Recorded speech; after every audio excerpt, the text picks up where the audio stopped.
প্রিয় দশম শ্রেণীর শিক্ষার্থী বন্ধুরা, আজ আমি নিয়ে চলে এসেছি তোমাদের ডব্লিউবিটিএ টেস্ট পেপারের ভূগোল বিষয়ের 5টি সেটের সলভ নিয়ে, অর্থাৎ 5টি সেটের এমসিকিউ, এসিকিউ এবং শূন্যস্থান পূরণ, ডান স্তম্ভ বাম স্তম্ভ যে প্রশ্নগুলো আছে সেই প্রশ্নগুলোর উত্তর আমি সংক্ষেপে ব্যাখ্যা সহকারে বলে দেবো তোমাদেরকে, যাতে তোমাদের মনে রাখতে সুবিধা হয়।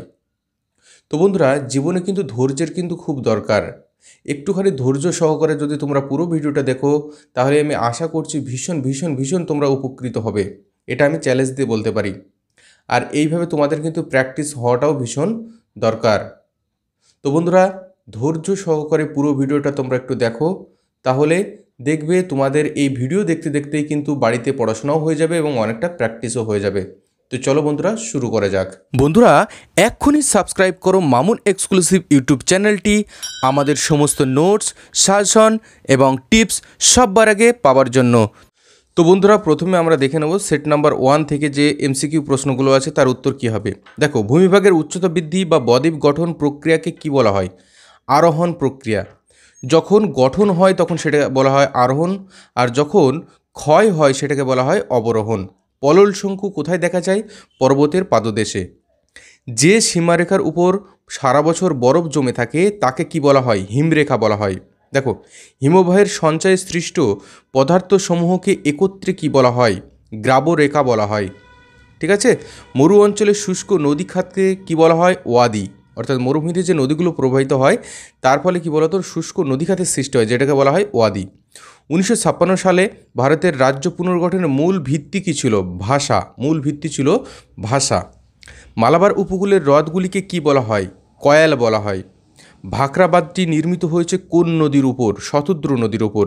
বৃষ্টির জল সংরক্ষণে প্রথম রাজ্য কোনটি? তামিলনাড়ু বৃষ্টির জল সংরক্ষণে কিন্তু প্রথম। আচ্ছা, মৌসুমী কথার অর্থ কী? ঋতু।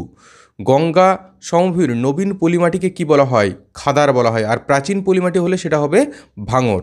জাঙ্গল উদ্ভিদ দেখা যায় কোথায়? মরুভূমিতে। জাঙ্গল অর্থাৎ কাঁটা জাতীয় যে উদ্ভিদ। ঠিক আছে। আচ্ছা, একটি জায়িদ ফসল হলো চীনাবাদাম, অর্থাৎ গ্রীষ্মকালে যে ফসল উৎপাদন হয় সেটাকে বলে জায়িদ ফসল। যে শিল্পকে সকল শিল্পের মূল শিল্প বলা হয় সেটা হলো লৌহ ইস্পাত শিল্প। মোস্ট ইম্পর্টেন্ট কিন্তু। আচ্ছা, এবার আমরা শুদ্ধ অশুদ্ধগুলো করব না, ঠিক আছে। আমরা দেখব শূন্যস্থান পূরণ এবং এসিকিউ যে এসি টাইপ যে প্রশ্নগুলো থাকে সেই প্রশ্নগুলো। আচ্ছা, শূন্যস্থান পূরণ। আরোহণ ও ড্যাশের সম্মিলিত ফল হলো পর্যায়ন। আরোহণ ও অবরোহণের সম্মিলিত ফল হলো কি বলতো? পর্যায়ন। পৃথিবীর দীর্ঘতম হিমবাহ আন্টার্কটিকার ল্যামবার্ট। আচ্ছা, গঙ্গা যমুনার মধ্যবর্তী সমভূমিকে বলা হয় দোয়াব বলা হয়। ভারতের সর্বাধিক বৃষ্টিপাতযুক্ত স্থান হলো মৌসিনরাম, মনে রাখবে। আচ্ছা, ভারতের দীর্ঘতম জাতীয় জলপথ হলো গঙ্গা, ভাগীরথী এবং হুগলি যে জলপথ আছে সেটা। আচ্ছা, ভারতের সর্বনিম্ন জনঘনত্বপূর্ণ রাজ্য কোনটি? অরুণাচল প্রদেশ। অনেক বড় রাজ্য কিন্তু জনসংখ্যা কম, তাই জনঘনত্বও কম। ড্যাশকে ভারতের রুট বলা হয় তোমরা নিশ্চয়ই জানো। দুর্গাপুরকে ভারতের রুট বলা হয়। এবার আসছি এসে টাইপ যে প্রশ্নগুলো আছে। যে উচ্চভূমি দুটো নদীর অববাহিকাকে পৃথক করে তাকে বলা হয় জলবিভাজিকা। অর্থাৎ যে উচ্চভূমি দুটো নদীকে কি করে পৃথক করে। দুটি শিববালিয়াড়ের মধ্যবর্তী স্থানকে বলা হয় গাসি বা গাউড, মনে রাখবা। ভাসমান বরফের স্তূপ, অর্থাৎ যে বিশাল বরফের স্তূপ জলে ভেসে থাকে বা সমুদ্রের জলে ভেসে থাকে সেটাকে বলা হয় হিমশৈল। ভারতের পর্বতবেষ্টিত মালভূমির নাম হচ্ছে লাদাখ, মনে রাখবা। ভারতের দ্বিতীয় দীর্ঘতম নদী কোনটি? দেখো, আমাদের ভারতবর্ষের তো দীর্ঘতম নদী হচ্ছে গঙ্গা, উত্তর ভারতে, ঠিক আছে। তারপর সিন্ধু, ব্রহ্মপুত্র কিন্তু দীর্ঘতম, কিন্তু ভারতের ভিতরে কিন্তু দীর্ঘতম নয়, অর্থাৎ ভারতের ভিতরে কিন্তু বেশি প্রবাহিত হয়নি। ভারতবর্ষের দ্বিতীয় দীর্ঘতম নদী দক্ষিণ ভারতের গোদাবরী, মনে রাখবা।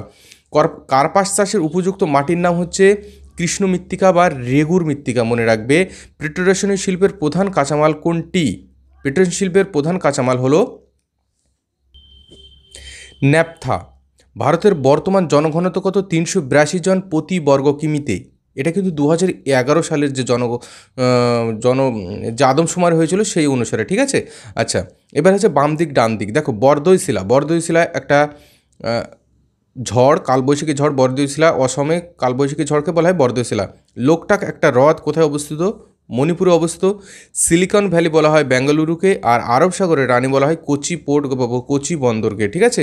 তাহলে এগুলো সব মনে রাখবে, এগুলো কিন্তু খুব ইম্পর্টেন্ট। আমরা এবার দেখে নেবো নেক্সট যে সেটটা আছে। 2 নম্বর সেট হলো বহির্জাত প্রক্রিয়ার মূল উৎস কি?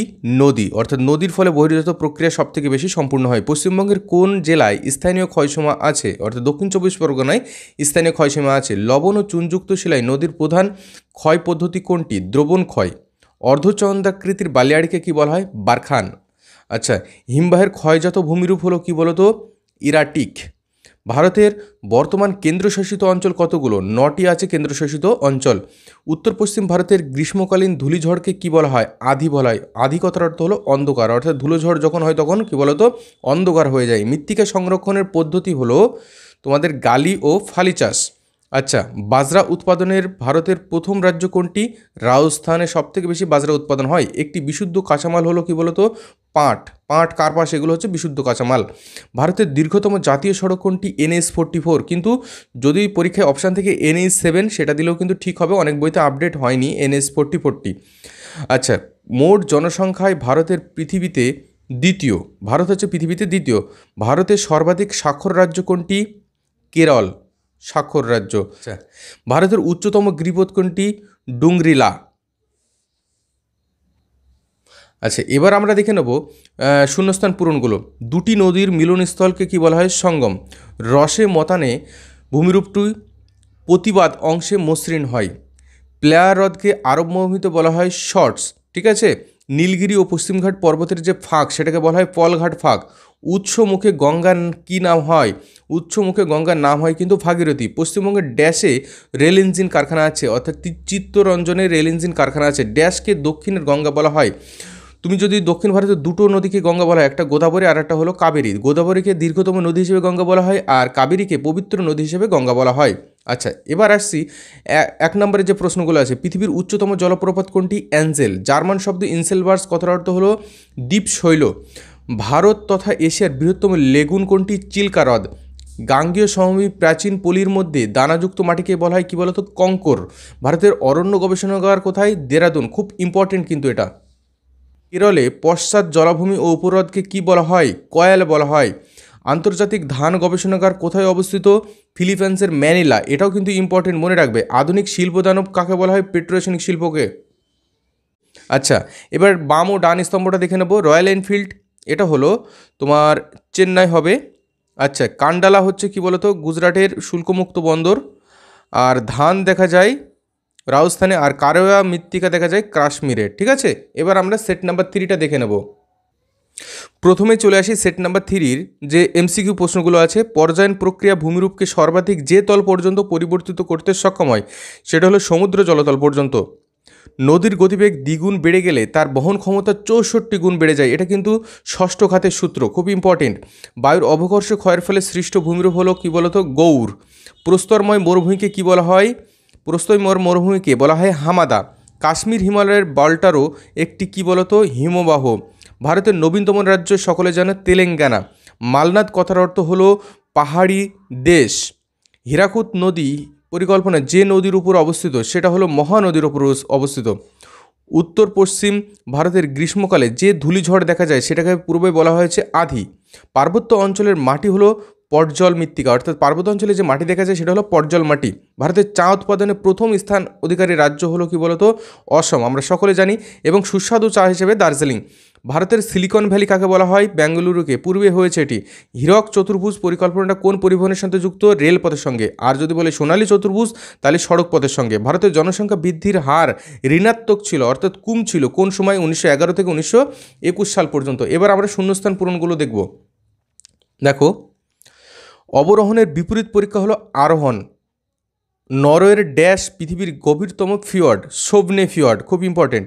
পীরপাঞ্চল ও ধলধর পর্বতশ্রেণীর মধ্যে ড্যাশ উপত্যকা অবস্থিত? কুলু উপত্যকা অবস্থিত। বিশ্ব বন দিবস কত তারিখে? 21শে মার্চ পালিত হয়। পশ্চিমবঙ্গের ড্যাশে ধান গবেষণা? চুঁচুড়ায় ধান গবেষণা আসে। পূর্ব ভারতের বৃহত্তম পেট্রোরাসায়নিক শিল্পকেন্দ্র হলো হলদিয়া, মনে রাখবে, এটাও ইম্পর্টেন্ট। ড্যাশ শহরকে ভারতের ম্যানচেস্টার, দক্ষিণ ভারতের ম্যানচেস্টার বলা হয়। দেখো, দক্ষিণ ভারতের ম্যানচেস্টার কোয়েম্বাটুর, ভারতের ম্যানচেস্টার আহমেদাবাদ, আর উত্তর ভারতের ম্যানচেস্টার যদি বলা হয় সেটা হলো কানপুর, মনে রাখবে। আচ্ছা, এবার আমরা দেখে নেব এসে টাইপ যে প্রশ্নগুলো আছে। যে উচ্চভূমিটি দুটি নদীকে পৃথক করেছে তাকে বলা হয় জল বিভাজিকা। সাপের মতো আঁকাবাঁকা বালিয়াড়িগুলোকে বলা হয় আকলে বালিয়াড়ি। মনে রাখবে। ভারতের কোন রাজ্যে বৃষ্টির জল সংরক্ষণে অগ্রণী ভূমিকা পালন করেছে? তামিলনাড়ু। আম্রবৃষ্টি কাকে বলা হয়? গ্রীষ্মকালে দক্ষিণ ভারতে আম উৎপাদনের সময় যে বৃষ্টিটা হয় সেটাকে বলা হয় আম্রবৃষ্টি। জায়দ শস্য কাকে বলা হয়? গ্রীষ্মকালে যে ফসল চাষ করে সেটাকে বলা হয় জায়দ শস্য। ভারতের নগরের জনসংখ্যা কত? 1,00,000 জনসংখ্যা ভারতের হচ্ছে নগরের জনসংখ্যা। ভারতের উচ্চতম স্টেশনের নাম হচ্ছে ঘুম। এবার হচ্ছে বাম ও ডান স্তম্ভটা মিলিয়ে নেব। কচ্ছের রণ হবে তোমার লবণাক্ত জল, ঠিক আছে। আর কার্পাস হবে হচ্ছে তোমার বিশুদ্ধ কাঁচামাল। আর ডক্টর আম্বেদকর আন্তর্জাতিক বিমানবন্দর অবস্থান করছে তোমার হচ্ছে নাগপুরে। আর চা গবেষণা কেন্দ্র হচ্ছে আসামের জোরহাট, ঠিক আছে। এবার আমরা সেট নাম্বার 4টা দেখে নেব। চলো দেখে নিই সেট নাম্বার 4-এর প্রথম এমসিকিউ প্রশ্নগুলো। একটি বহির্জাত প্রক্রিয়া হলো অবরোহণ। দুটি কড়ির মধ্যবর্তী তীক্ষ্ণ শৈলশিরাকে কি বলা হয়? অ্যারেথ বলা হয়। অ্যারেথ বা অ্যারেটি বলা হয়, ঠিক আছে। আচ্ছা, জলপ্রপাতের পাদদেশে তৈরি হয় কি বলতো? প্রপাতকূপ। লোহাচার, নিউমুর, ঘোড়ামারা দ্বীপগুলি সমুদ্রে নিমজ্জিত হওয়ার কারণ কি? বিশ্ব উষ্ণায়ন। মরু অঞ্চলের শুষ্ক নদীখাতকে বলা হয়, আগেই বলা হয়েছে, ওয়াদি বলা হয়। ভারতের ক্ষুদ্রতম অঙ্গরাজ্যের নাম কি? গোয়া। কঙ্কন উপকূল অবস্থিত কোথায়? মহারাষ্ট্রে। হীরাকুদ নদী পরিকল্পনা যে নদীতে গড়ে উঠেছে সেটাকে বলা হয় মহানদী। পূর্বে হয়েছে। শরৎকালে যে ঘূর্ণিঝড় হয় সেটা আশ্বিনের ঝড় নামে পরিচিত। শ্বাসমূল ঠেসমূল অবশ্যই সুন্দরী গাছে দেখা যায়। তোমাদের লবণাক্ত মৃত্তিকায় যে উদ্ভিদগুলো দেখা যায়। ভারতে মৃত্তিকা সংরক্ষণে গৃহীত একটি পদ্ধতি কী বলতো? ফালি চাষ। ভারতে হেক্টর প্রতি ধান উৎপাদনে প্রথম স্থান অধিকারী রাজ্য কোনটি? পাঞ্জাব। হেক্টর প্রতি ধান, আর যদি বলে ধান উৎপাদনে সবথেকে বেশি কোথায়, সেটা পশ্চিমবঙ্গ, কিন্তু হেক্টর প্রতি বললে পাঞ্জাব হবে। ভারতের একক বৃহত্তম কৃষিভিত্তিক শিল্প কোনটি বলতো? কার্পাস বয়ন শিল্প। ভারতের সর্বাপেক্ষা কম জনঘনত্বপূর্ণ রাজ্য কোনটি? অরুণাচল প্রদেশ। মানে অরুণাচল প্রদেশ রাজ্যটি অনেক বড় কিন্তু জনসংখ্যা অনেক কম। এসকার হিমবাহের কোন কাজের ফলে সৃষ্টি হয়? সঞ্চয় কার্যের ফলে সৃষ্টি হয়। নদীর প্রবাহপথে জলতলের প্রভেদকে কি বলা হয়? জলপ্রপাত বলা হয়। কত খ্রিস্টাব্দে ভারতের সার্বভৌম গণতান্ত্রিক রাষ্ট্রে পরিণত হয়? 1950 সালে ভারত সার্বভৌম গণতান্ত্রিক রাষ্ট্রে পরিণত হয়। ভারতে অবস্থিত হিমালয়ের পর্বতশ্রেণীর সর্বোচ্চ শৃঙ্গ হলো কাঞ্চনজঙ্ঘা, আমরা সকলে জানি। ভারতের সর্বপ্রথম মোটর গাড়ি নির্মাণ কেন্দ্র হিন্দ মোটর, মনে রাখবা। ভারতীয় রেলের সদর দপ্তর হচ্ছে নিউ দিল্লিতে, এটাও মনে রাখবে। বন্দরে জাহাজের আবাসস্থল, অর্থাৎ বন্দরে যেখানে জাহাজ রাখা হয় সেটাকে বলা হয় পোতাশ্রয়। দেখো, পৃথিবীর দীর্ঘতম নদীর নাম কি? নীলনদ। ভারতের একটি পিরামিড শৃঙ্গের উদাহরণ হলো নীলকণ্ঠ শৃঙ্গ, তোমরা সকলেই জানো। ভারতের যোগ জলপ্রপাতটি কোন নদীর অবস্থিত? শরাবতী নদীর অবস্থিত। পৃথিবীর বৃহত্তম বদ্বীপ সমভূমি কোনটি? গঙ্গা ব্রহ্মপুত্র বদ্বীপ, এটা তোমরা প্রত্যেকেই জানো, বা সুন্দরবন বদ্বীপ। তামিলনাড়ু কালবৈশাখী কী বলা হয়? আম্রবৃষ্টি বলা হয়। গ্রীষ্মকালীন ফসলকে কী বলা হয়? জায়দ শস্য। মিলিয়ন শহরের ন্যূনতম জনসংখ্যা 10 লক্ষ হতে হবে। ভারতের পূর্ব পশ্চিম করিডোর কোথা থেকে কোথা পর্যন্ত বিস্তৃত? আসামের শিলাচর থেকে তোমার গুজরাটের পোরবন্দর পর্যন্ত। এবারে ডান ও বাম স্তম্ভগুলো দেখে নিই চলো। কারেওয়া একটা মৃত্তিকা বা মাটি। ভেম্বানাথ কী বলতো? কেরলে দেখা যায় কয়াল। মোটরগাড়ি শিল্পকেন্দ্র অবশ্যই গুরগাঁও হবে। আর সোনালী পানীয় কফি বলা হয়। এবার আমরা সেট নাম্বার 5টা দেখে নেব। দেখো, সেট নাম্বার 5-এর প্রথমে এমসিকিউগুলো দেখে নিই। বহির্জাত প্রক্রিয়ার মূল উৎস হলো নদী। গ্র্যান্ড ক্যানিয়ন রয়েছে কলোরাডো নদীর। তোমরা জানো রাজস্থানের মরু অঞ্চলে প্লায়োহ্রদকে বলা হয় ধাঁধ বলা হয়। মরু অঞ্চলে বায়ুর ক্ষয়কার্যের ফলে গঠিত ব্যাঙের ছাতার মতো যে ভূমিরূপ গঠিত হয় সেটাকে বলা হয় গৌর। পৃথিবীর বৃহত্তম পার্বত্য হিমবাহটা কী বলতো? হুবার্ট। আর যদি বলা হয় মহাদেশীয় হিমবাহ তাহলে ল্যাম্বার্ট হবে। আর যদি বলা হয় পাদদেশীয় হিমবাহ তাহলে আলাস্কার মালাস্পিনা হবে, ঠিক আছে। ভারতের সর্বোচ্চ শৃঙ্গ কোনটি? কাঞ্চনজঙ্ঘা। মালনাথ কথার অর্থ হলো পাহাড়ি দেশ। ভারতের কফি উৎপাদনে অগ্রগণ্য রাজ্য তোমরা জানো কর্ণাটক। ভারতের বৃহত্তম জাহাজ নির্মাণ কেন্দ্র অবশ্যই অন্ধ্রপ্রদেশ অবস্থিত। উন্নয়নের জীবনরেখা বলা হয় জলপথকে। শিবসমুদ্রম জলপ্রপাত কোন নদীর উপর অবস্থিত? নর্মদা নদীর উপর অবস্থিত, তোমরা প্রত্যেকে জানো। ইরাবতী কোন নদীর উপনদী? সিন্ধু নদীর উপনদী। মরু অঞ্চলে কাঁটাযুক্ত উদ্ভিদকে কি বলা হয়? জেরোফাইট বা জাঙ্গল উদ্ভিদ। টিস্কো কোথায় অবস্থিত? জামশেদপুরে অবস্থিত টিস্কো। এবার আমরা শূন্যস্থান পূরণগুলো দেখে নেব। দেখো, নদীর ড্যাশ গতিতে অশ্বক্রাকৃতির হতে আমরা প্রত্যেকে জানি নিম্ন গতিতে অশ্বক্রাকৃতির গঠিত হয়। হাতল ছাড়া ডেক চেয়ারের মতন ভূমিরূপকে কী বলা হয়? সার্ক। আচ্ছা, মরু অঞ্চলে অবশিষ্ট পার্ককে কী বলা হয়? ইনসেলবার্ডস। মৌসুমী একটি কী শব্দ? আরবি শব্দ। ইমেলের সম্পূর্ণ নাম কি? Electronic mail. ভারতের একটি শুল্ক মুক্ত বন্দরের নাম হচ্ছে গুজরাটে কান্ডালা। প্রত্যেকের জন্য মরুস্থলী কথার অর্থ হলো মৃতের দেশ, এটাও তোমরা কিন্তু জানো। এবার আমরা এসে টাইপ বা শর্ট প্রশ্নগুলো আমরা দেখে নেব। পৃথিবীর বৃহত্তম নদী দ্বীপ কোনটি? সবাই জানে আসামের ব্রহ্মপুত্র নদীতে কী বলতো? মাজুলি দ্বীপ। হিমরেখা কি? যে রেখার উপরে সারা বছর বরফ জমে থাকে। দক্ষিণ ভারতের ম্যানচেস্টার কাকে বলে? পূর্বে বলেছি। কোয়েম্বাটুরকে একটি শিকড় আলগা শিল্পের নাম হচ্ছে কার্পাস বয়ন শিল্প, ভীষণ ইম্পর্টেন্ট। মালাবার উপকূলের বালিয়াড়িকে কী বলা হয়? থেরিস বলা হয়। এবার আমরা এদিকে দেখে নেব, শতদ্র নদীর উপর গঠিত পরিকল্পনাটা হচ্ছে ভাকরা নাঙ্গাল পরিকল্পনা। তোমরা জানো সোনালী চতুর্ভুজ কোন পরিবহন ব্যবস্থার সাথে যুক্ত? পূর্বেই বলেছি, সড়ক পথের সঙ্গে যুক্ত। আদর্শ মানুষ জমি অনুপাত কাকে বলা হয়? কাম্য জনসংখ্যাকে, অর্থাৎ মানুষ এবং জমির অনুপাত যদি ভালো হয়, সেখানকার মানুষ সব থেকে উন্নত দেখা যায়, সেখানে আদর্শ মানুষ জমি অনুপাত দেখা যায়। আচ্ছা, ডান ও বাম দিকটা মিলিয়ে নিয়ে এবার চলো দেখে নিই। সিলিকন ভ্যালি অবশ্যই আমরা বারবার করেছি। বেঙ্গালুরু, নীলগিরি সর্বোচ্চ শৃঙ্গ সেটা হলো দোদাবেতা। চন্দ্রপুরা একটা তাপবিদ্যুৎ কেন্দ্র, আর পশ্চিমবঙ্গের যে পটুরেশনী শিল্পকেন্দ্র সেটা হলদিয়ায় অবস্থিত। তো বন্ধুরা, এই ছিল তোমাদের 5টা সেটের এমসিকিউ, এসিকিউ, ডান স্তম্ভ, বাম স্তম্ভ এবং শূন্যস্থান পূরণের উত্তর। তো এইগুলো তোমরা যদি বাড়িতে সুন্দর করে যদি টেস্ট পেপার না কিনে থাকে, তাহলে এগুলো তোমরা সুন্দর করে লিখে নাও, লিখে নিয়ে তোমরা বারবার দেখতে থাকো। এগুলো কিন্তু খুব ভীষণ ইম্পর্টেন্ট। তো প্রতিদিনই কিন্তু আমাদের এই সলভের ভিডিও আসতে থাকবে। গতকালকে আমরা বাংলা দিয়েছি, তারপরে আজকে দিচ্ছি ভূগোল, নেক্সট দিন ইতিহাস, তারপরে জীবনবিজ্ঞান, ভৌতবিজ্ঞান, অঙ্ক, সমস্ত সাবজেক্ট পরপর প্রতিদিনই কিন্তু একটা করে আসবে সন্ধ্যার সময়। তো তোমরা বন্ধুরা সেটা দেখে নিয়ে পড়াশোনা করো, এবং তোমাদের পরীক্ষার কিন্তু আর বেশি দিন সময় নেই, সেই জন্য এখন থেকে তোমাদের কিন্তু মনোযোগ সহকারে বাড়িতে পড়াশোনা করতে হবে। তো বন্ধুরা, ভিডিওটা যদি ভালো লাগে অবশ্যই কিন্তু একটা লাইক দেবে এবং কমেন্ট সেকশনে অবশ্যই জানাবে কেমন লাগলো। তো আজ এই পর্যন্ত, সকলে ভালো থেকো এবং সুস্থ থেকো।